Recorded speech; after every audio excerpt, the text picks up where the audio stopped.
الحمد لله طبعا، مبروك للفريق واللعيبه والجهاز والجماهير طبعا.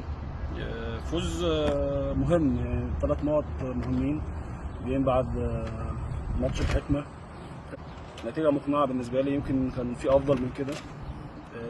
خصوصا ان اللعيبه احنا وصلنا كتير وضيعنا كتير. مبسوط بالمكسب وال3 نقط. في لعيبه بدات تاخد ثقه وتهدف. ده حاجه كويسه جدا ومبشره جدا. فرص كتير ضيعناها وفرص سهله كنت اتمنى انها تترجم لاهداف. ان الفرقه تتعود على المكسب، ده الطبيعي بتاع النجمه نادي كبير واسم كبير وجمهور كبير، ما بيرضوش غير بالمكسب. كلها فريق محترم.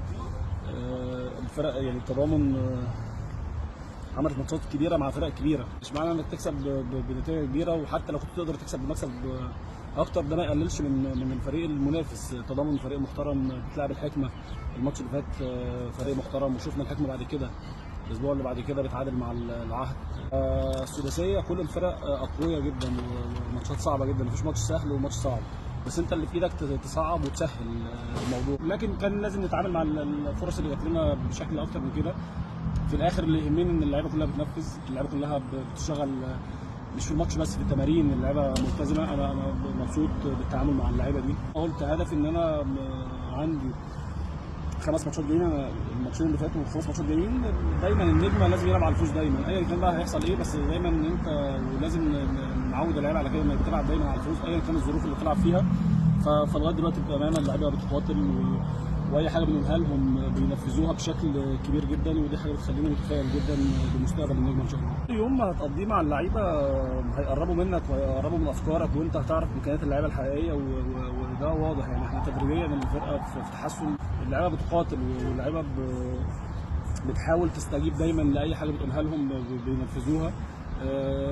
الطبيعي انك لما اي يوم بتقعدوا زياده مع اللعيبه الموضوع بيبقى افضل واحسن، وبتتعرف على امكانياتهم اكتر، وهم بيتعرفوا على تركيبه المدرب وافكاره وبيحاولوا ينفذوها بمنتهى الامانه. اللعيبه اللي معايا لعيبه رجاله، واللي بتقال لهم عليه بينفذوه بنسبه كبيره جدا.